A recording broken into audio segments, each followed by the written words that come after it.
undian pertanyaannya aneh-aneh temen sih ya.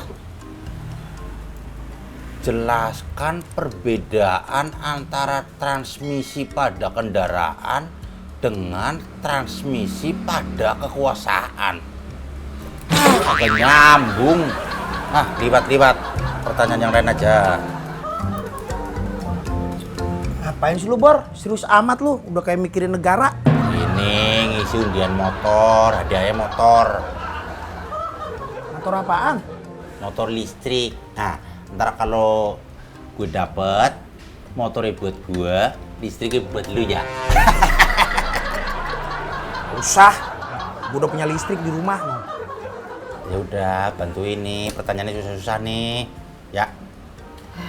Udah, apaan pertanyaannya? Nah, nih. Sebutkan persamaan dan perbedaan antara oligarki sama oligardan. Pertanyaan macam apa itu, Suneo? Mana ada oligarki? Oligardan gue tahu.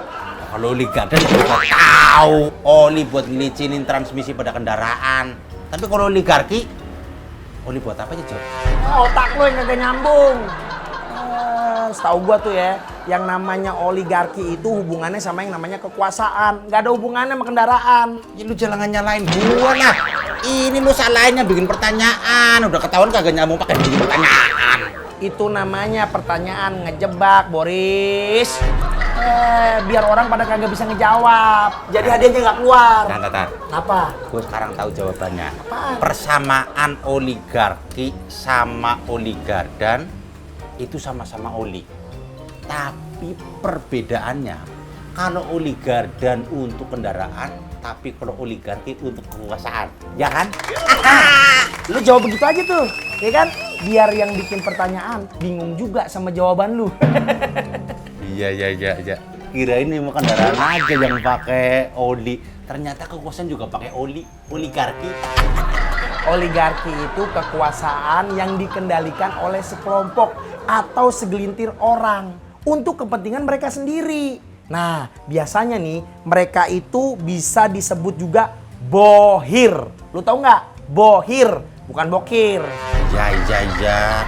Jadi kekuasaan biar berjalan lancar dan terkendali harus pakai oligarki ya, Jo. Bukan oligardan. Iya. Lu tau nggak, Bor? Sekarang oligarki itu juga bisa dianggap sebagai ancaman bagi demokrasi di negara kita. Karena lebih mementingkan kepentingan kelompok sendiri dibanding kepentingan rakyat cilik. Oh, berarti suatu bangsa itu bahaya kalau udah dikuasain sama oligarki, Jo. Makanya sekarang itu hati-hati kalau pilih oli. Udah banyak banget tuh oli-oli yang palsu. Iya, buktinya oligarki, oli palsu. Ngakunya peduli wong cilik, ternyata wong licik. Bener banget tuh. Makanya sekarang kalau pilih partai juga jangan yang pakai oligarki. Tapi pilih partai yang pakai oligardan. Sama-sama oli tapi beda kepentingan.